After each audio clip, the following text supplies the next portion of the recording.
Hey, good morning. It's been a few weeks, but we have been out and about. We've been doing some traveling.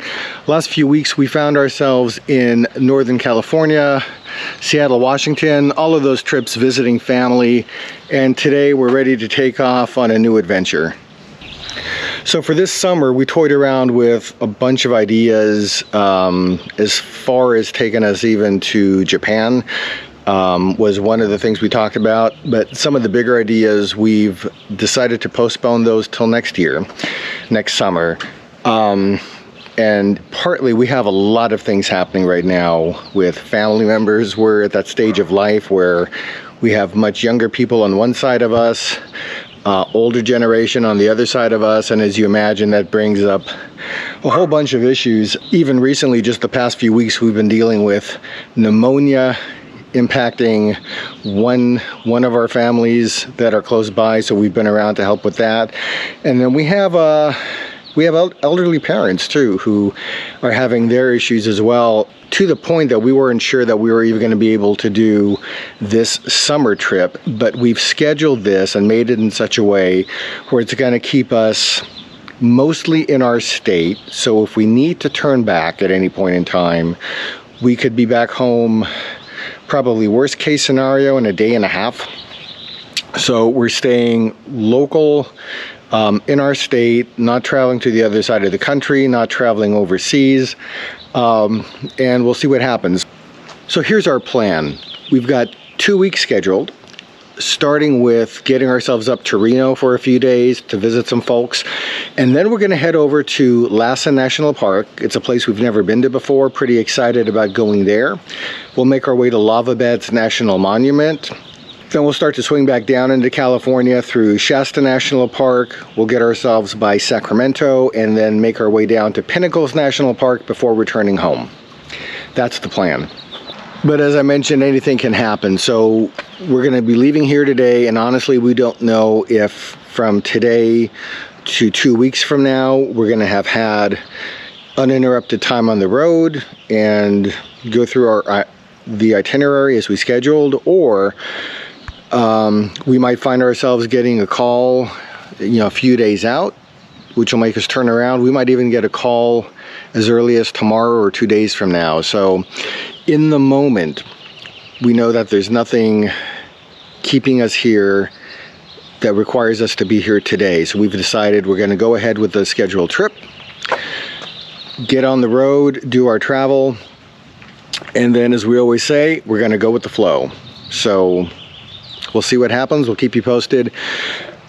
We're just finishing loading up the truck, and then we're gonna make our way out to where we keep our trailer, hitch up, and our first stop tonight is gonna take us for an overnighter before we get to Reno, to Lone Pina, California. So that's how things look today.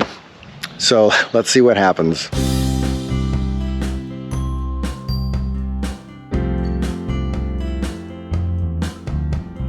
We made the nearly 4-hour drive from Ventura to Lone Pina, California, making our way to Highway 395, one of our favorite highways in the state. We've stayed at the Boulder Creek RV Resort in Lone Pina previously. It's a nice location on the edge of Mount Whitney and the Sierras.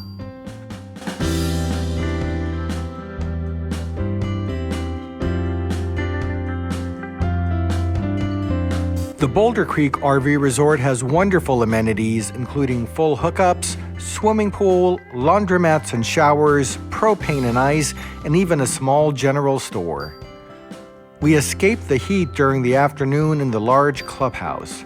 There's plenty of places to sit and read with cooler temperatures indoors.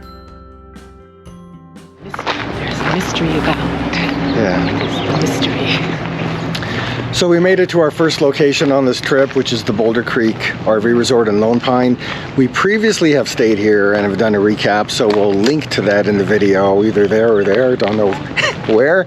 But we learned something as we were making the drive up here, and we're going to go show you. All right, so we have been having quite the water experiences in California over the last few weeks, couple of months or so.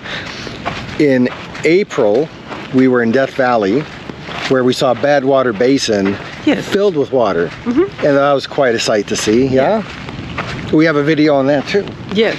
And driving up here today on 395, we noticed to the east, this, what usually is a dry lake bed, filled with water for miles, I'm going to turn the camera around. It's probably not going to come through very well. Let's go that way. You go that way? Okay. You mentioned, what is this place called? This is called Owens Lake. Owens Lake. And how did you know that? Because there's a sign right in front of me that says Owens Lake. Which I didn't see. No. So behind us is this huge body of water that I just mentioned.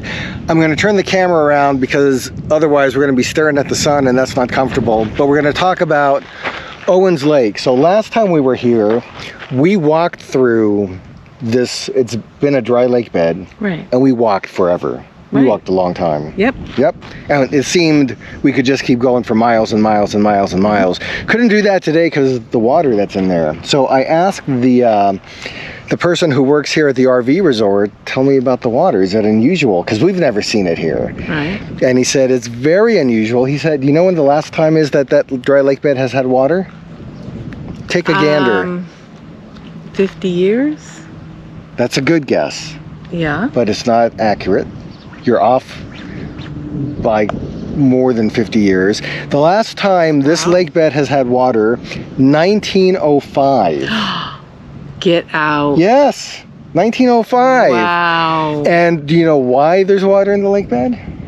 The rain? The rain. The snow. Yeah. So actually the last couple of years, there's been kind of like an unusual amount of rain in California. We had quite a bit in Southern California where we live, but the Sierras have got a lot. When the snow melt started to happen, what started becoming danger was that Lone Pina would have got flooded. So the water service people created a diversion to divert the water so it wouldn't flood Lone Pina. Oh. And instead would route through over there to Owens Lake, to the dry lake bed. Okay. And the man I was talking to thought that it might take like up to 2 years for the water to fully evaporate. I would imagine it might be evaporated sooner than that. But if you happen to be driving through this part of California right now, you'll see the water in Owens Lake. Again, a very unusual sight, and that's the story. That's pretty cool. That's very cool. Yeah, as was told to me. So I'm gonna go with what I heard from a local. Yes. They usually know. They know. Yes. They know. Yeah, but it is very cool. Yep. Yeah.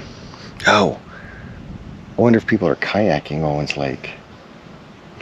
I don't know. If you bring your kayak and if you are able to get in there and don't get busted, I don't know if there's any prohibition. That would make a fun YouTube. Kayaking? Yeah, absolutely. We don't have a kayak and we have to hit the road tomorrow. Hit the road in the morning to our next stop. Yeah. Reno. Yep. Yeah. We're going to Reno. Yeah. See my brother. And we're going to try to survive the night. It is a blazing hot day. At least there's a breeze right now. It just started. Yeah. But in the 90s, very hot. There's been no breeze. And it's not going to cool down immensely. Yeah, it's pretty bad when you're laying on the floor in your trailer. Yeah. Right under the air conditioning vent. Because it's the coolest part of the trailer. It's the hard sacrifices we make to travel. Yes. All right. So we're going to go back to the trailer. We have a couple of beers. Yes. We're going to relax for the evening before waking up to hit the road. But that's the story of Owens Lake. There you go. I like it. Yeah. Join us next time as we make our way to Reno, Nevada.